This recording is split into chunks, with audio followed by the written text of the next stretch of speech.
Hello and welcome to the Golden Playbook. Today we are going to run through our top 30 tight ends, rankings, and tiers. If you're new to the channel, we have done wide receivers, running backs, and quarterbacks over the last couple of weeks. So make sure you go check out those rankings. But without further ado, let's hop straight into our first tier, the GOATS tier. Of course, it's been our top tier for all of the different positions, tight end being no different. And everyone knows there's a very clear top two in the GOATS category, and that is Trey McBride and Brock Bowers. Both guys are absolute studs. Honestly, they're wide receivers that you get to put into your tight end slot. They're like cheat codes this year for fantasy. I'm going to be trying as hard as I can to try to get a few shares of each of these guys because it's just such a big advantage to have one of these top two tight ends. You're almost always going to have the higher performing tight end in your matchup, which is a huge advantage, especially if you're in any type of tight end premium stuff. That only exaggerates McBride's and Bowers' value. Obviously, we know the Cardinals are just running it back with Kyler, McBride, and Marv. He should be in line for a huge target share, and the same can be said for Brock Bowers. Gets the quarterback upgrade with Geno. Jacoby Myers is the only real threat for targets. I know they had brought in Ashton Genty, so they want to be more run first, probably. But both of these guys are going to be absolute target hogs and cheat codes for this year's fantasy football season. Moving on, we have the elite tight end ones, and I put three guys in this tier: George Kittle, Mark Andrews, and TJ Hawkinson. For me, the no-brainer is George Kittle. I think his role in the San Fran passing offense is solidified as, if not the top option, one of the two top options. At the end of the day, I think he's the most reliable, and he's such a big touchdown guy, which makes Kittle a huge value in half PPR or standard leagues because he scores so many touchdowns. As for Mark Andrews, I know he had a slow season last year, but he came on late. I know everybody is hyped about Isaiah Likely. This is his breakout season. He's going to bypass Mark Andrews, especially after Andrews' performance in the playoff game. But Andrews has been such a mainstay for Baltimore, and I know Lamar likes Andrews. The only obvious worry is that Baltimore is such a run-heavy team with Derrick Henry, with Lamar. But they proved last year they have enough passing volume to provide adequate fantasy numbers for Mark Andrews. And finally, TJ Hawkinson, going to have his first full season back off the ACL. Started to turn it on as of late last year. And I think this Vikings offense is just perfect for him to get a bunch of those secondary targets behind Justin Jefferson. I think Kevin O'Connell is an offensive mastermind, and he can scheme up anyone to get open. And I think Hawkinson is going to be in line for a huge season this year. And that rounds out our elite tight end ones category. Subscribe! Next, we have the PPR tight end ones category. And these are guys that I feel like if you're in a PPR league, they're most likely going to end up a tight end one, or at least they'll provide a solid floor just due to their target share and their projected volume in general. And that is Jonnu Smith, Sam Laporta, Evan Ingram, and Travis Kelce. As for Jonnu, we saw what he can do last year in this Miami offense. And honestly, if he has a repeat of what he did last year, he's an extremely good value right now. But naturally, people are expecting a little bit of regression, and I think I am too. He had just such a huge volume last year, and I think Tyreek was a little more banged up than people are realizing. So with Tyreek being healthy, Waddle's still there, Achan's still there. I know Jonnu has a very solid role, and he should get a lot of targets, a lot of catches like he did last season. But I think he will regress a tiny bit. Still a comfortable tight end one for me. As for Sam Laporta, obviously had the sophomore regression after a fantastic freshman campaign. I think in his third year, he's going to be somewhere in the middle, right? I don't think he quite has the tight end one overall upside that he did in his rookie season, but I think he's just a talented enough guy to be a little bit better than he was last year. Obviously, he has a lot of weapons to battle against with the running backs, Amon-Ra, Jameson Williams. So there are a lot of mouths to feed in Detroit, but I think Sam Laporta is going to be a nice feature of this offense. With Ben Johnson leaving, you never know. The next offensive coordinator might want to focus on getting the tight end more involved. You never know. So I think Sam Laporta is a very solid tight end one option this season, as well as Evan Ingram. Evan Ingram's a little bit of a sleeper for me. I think he's in line for a perfect role in Denver, who outside of Cortland Sutton doesn't have a solidified second option in the receiving game. I think Evan Ingram, although he's not a huge touchdown guy, at least he hasn't been in his past, I think he could be a PPR machine this year. I would not be shocked if he ends the season with 90 to 100 catches. I think that's how involved he'll be in this Denver offense. As for Travis Kelce, we obviously know he's getting older. He's about 35 now. This is probably his final season. And last year, he looked the part of the old man.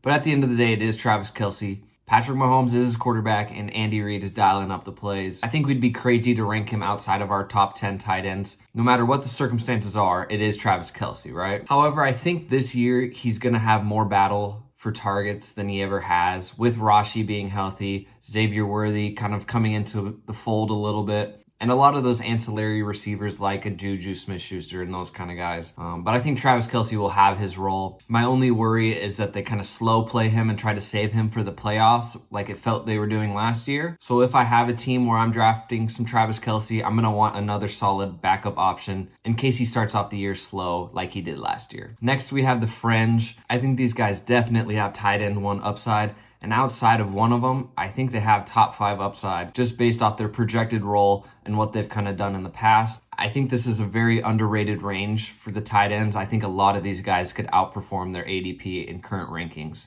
And that is Tyler Warren, David Njoku, Mike Gesicki, and Kyle Pitts. I absolutely love Tyler Warren. I think he's going to be very underrated. As we've seen recently, the rookie tight end success is real. Laporta was our tight end 1 overall 2 seasons ago. Brock Bowers was last year. Why not make it a 3rd year in a row with Tyler Warren? Although it's not out of the realm of possibilities, I think it's unlikely, but I think he's going to be very, very solid, especially now that we have the feeling that Daniel Jones is going to be the starter this year. I think that drastically boosts his value and upside. If Anthony Richardson is going to be the quarterback for 10, 12 games, I'm going to have to move him down in the rankings. But with the thought that Daniel Jones is going to be the quarterback, an accurate thrower of the football, especially short to intermediate, I think Tyler Warren is going to be a guy they get involved in a huge, huge way. I really like Tyler Warren in his rookie season.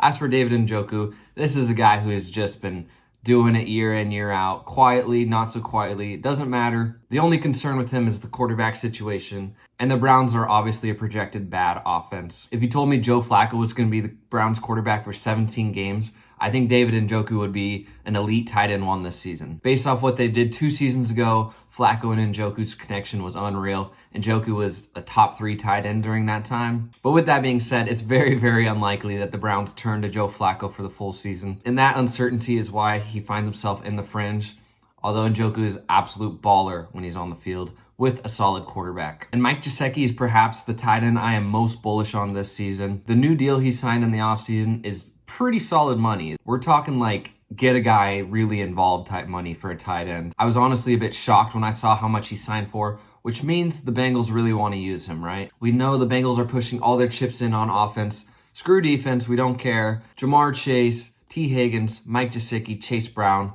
I think that all of these guys are going to be weapons you want on your team, including Mike Gesicki. I think he could be a PPR hog this season. Very, very bullish on Gesicki. Very, very bullish on Gesicki in 2025. And this last guy's kind of on the bubble for me. Could very well start lowering down to my rankings.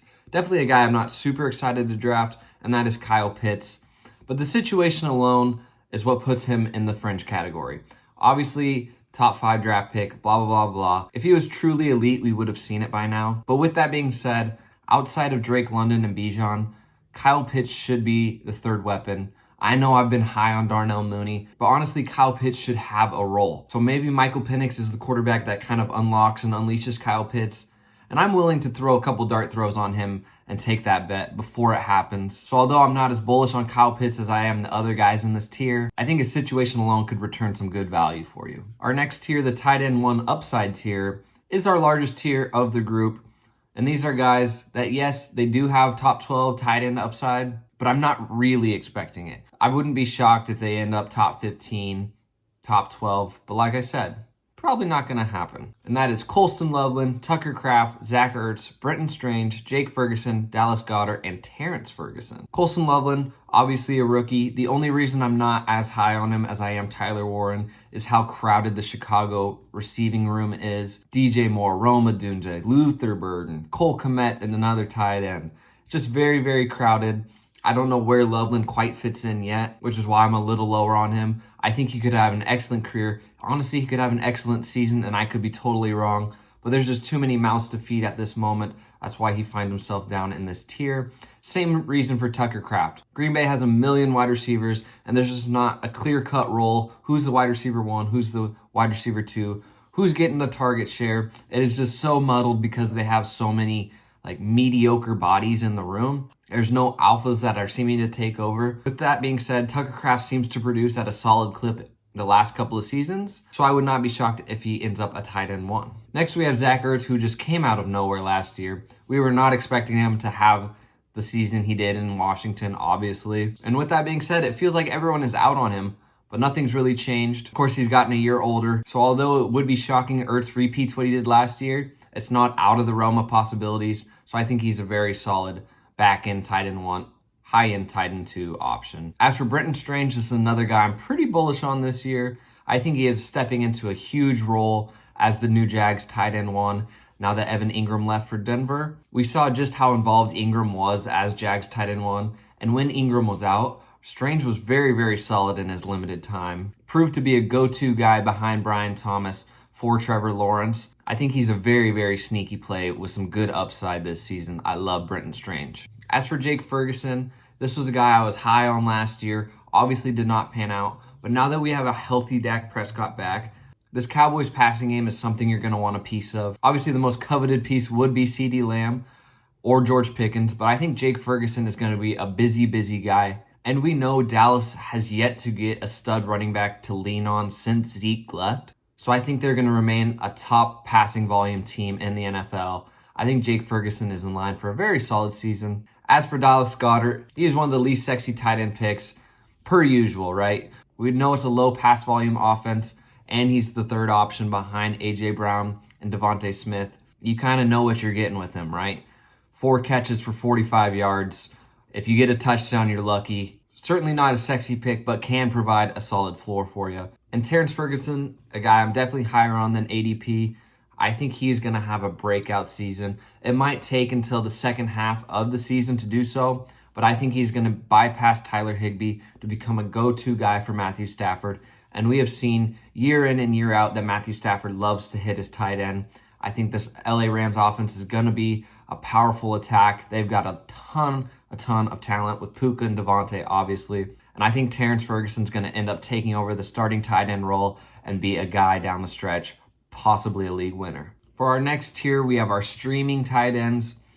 And these are guys that are probably not rostered at the beginning of the season, but as bye weeks and injuries roll around, these are guys you can stream for a week or two to kind of fill your tight end void with potential breakout possibility. And that's Tyler Conklin, Hunter Henry, Cade Otton, Mason Taylor, and Dalton Kincaid. I think Conklin will assume the starting tight end role for the Chargers. And there's definitely worse things we could put our money on, right? Will Dissly, who's basically a blocking tight end, had a surprisingly solid season last year, and Conklin's a much better receiver than he is. So if you needed a guy to pick up during a bye, or if you have an injury, I think he'd be a solid option. As for Hunter Henry, I think this is a guy who could be rated a little higher. He just does it year in, year out. It's just another one of those guys who's just not a sexy pick. If you're bullish on Hunter Henry, you're kind of putting a lot of chips into the Drake May basket, expecting a nice progression from him.